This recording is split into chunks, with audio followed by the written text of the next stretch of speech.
The first thing I would like to point out is some of the significant differences between financial reports generated in CaseWare versus sort of a spreadsheet and word processor solution. I'm going to click on the cash value here. That's the sound of me trying to overtype the value. In other words, maybe let me just increase my magnification a little bit here. We have very granular controls built into this report to prevent the most common causes of errors and mistakes. You're not just going to overtype a value accidentally. Yet, we're going to give you a bunch of flexibility, and that tends to be the problem. You can lock down Excel so you can't do anything in it, and then it becomes roughly useless.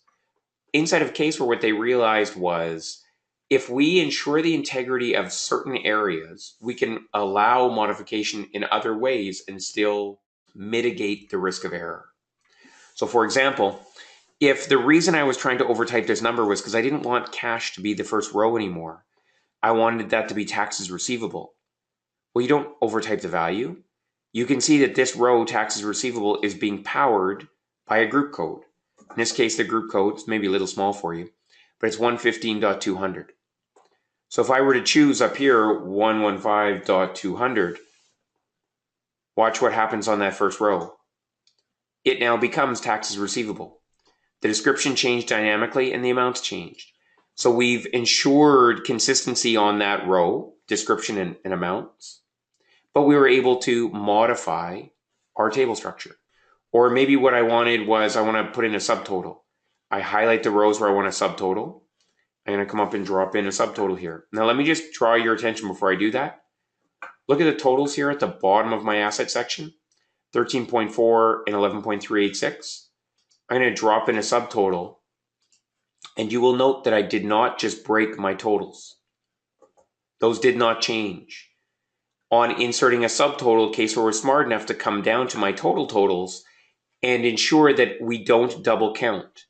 Don't include the rows and the subtotal in the total.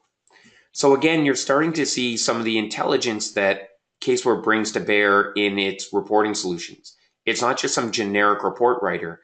We understand what we're trying to accomplish, so we can think ahead and mitigate the risk of error. Just as we continue to talk about that sort of intelligence idea, so maybe we need some new rows, right click, I'm going to drop in some new rows here for you.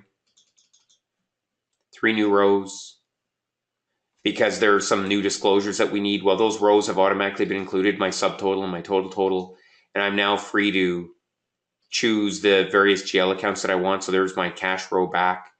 And I don't need that taxes receivable anymore. The auditor changed their mind. So we're going to come up and delete that top row. We're going to say, okay. Then I'm going to come in and right click and say, I want to sort my rows manually. And I'm going to take cash. I'm going to move cash back up to the top. So the point here is you've got a lot of flexibility. And here's the intelligence part. Do you notice how held to maturity is blue? And what about these other $0 rows that I just inserted? Watch what happens when I go to print preview.